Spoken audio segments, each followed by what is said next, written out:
El orgullo nacional de los judíos era su templo. Miren este templo. El templo para ellos se había convertido en sinónimo de lo que Dios no quería que se convirtiera. ¿De dónde venía ese orgullo nacional? Número uno, del acaparamiento de Dios. Ustedes recuerdan en Juan 4 el diálogo entre la samaritana y Cristo. La samaritana le dice, ustedes dicen que hay que adorar en ese monte, en Jerusalén, y nosotros decimos que hay que adorar en este monte, en Gerizim. Pues los judíos decían, Dios solo está aquí en Jerusalén, con los demás no está. Era un acaparamiento de Dios en un orgullo tonto que Dios no lo destinó así. Y segundo, era más un objeto de culto el templo que la misma adoración a Dios y el significado de todos los sacrificios. Entonces Cristo, en el tema de hoy que se titula Ni una piedra sobre otra, va a aclarar este concepto y nos va a dar lecciones importantes. Lecciones de la Biblia con Daniel Herrera. Bienvenidos a Lecciones de la Biblia, un espacio para estudiar y entender la palabra de Dios. Oramos. Buen Padre, suplicamos nuevamente tu dirección y tu compañía. Que tu Santo Espíritu nos guíe. En el nombre de Jesús. Amén. Leo de Marcos capítulo 13, 1 y 2. Saliendo Jesús del templo, le dijo uno de sus discípulos, Maestro, mira qué piedras y qué edificios. Jesús respondiendo le dijo, ¿ves estos grandes edificios? No quedará piedra sobre piedra que no sea derribada. Bien, ahí comienza el capítulo 13 del libro de Marcos hablándonos de todos los que son las señales en el tiempo del fin. Veamos estos temas. Número uno, el templo. El objetivo del templo desde que se instauró el santuario allá en el desierto era muy sencillo. Celebrar la constante presencia de Dios con Israel en el santuario, en el campo, en la casa, en mi cuerpo, en mi vida.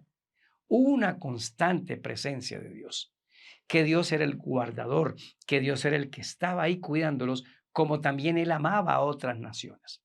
Pero también en el templo se prefiguraban o se simbolizaban todos aquellos sacrificios y tenían como propósito mostrar al Mesías. Eso no era para el orgullo, mira qué mármol, cómo resplandece de un color naranja cada vez que el sol cae y lo vemos desde el Monte de los Olivos. No era para eso, era para mostrar al Mesías. Por eso nunca pudieron identificar a Cristo como el Mesías.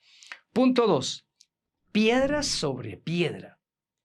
Esta profecía se cumplió en el año 70. El Señor dijo, esto se va a caer y no va a quedar ninguna piedra de las que ustedes ven. La gente dijo, imposible, imposible si ese es Dios mismo para nosotros. En el año 70 vino Tito, rodeó la ciudad, la destruyó, no murió ningún cristiano, porque eso lo vamos a ver mañana en la abominación desoladora, por hacer caso a las advertencias del Señor. ¿Qué lecciones aprendemos aquí? Uno, a veces formamos más adoración los objetos que el Señor. Por ejemplo, el sábado es el día de reposo, pero es importante guardar el sábado en la adoración del Señor. Muchos en ese día es cuando más discuten, más pelean, más fariseos nos volvemos.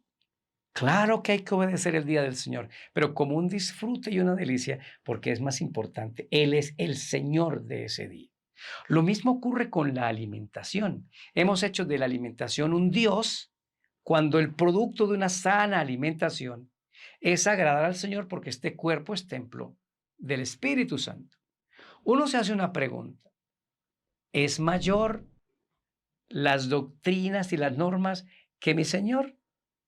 Por supuesto que no. Amo a mi Señor, amamos a Jesús y como producto de ese amor, obedecemos su voluntad, los mandamientos y guardamos una doctrina como Él nos la enseñó. Cabe preguntarnos, ¿habrá algo que yo esté endiosando más que al mismo Dios que deba encuadrar mejor en mi vida? Soy Daniel Herrera y deseo para todos un día lleno de bendiciones.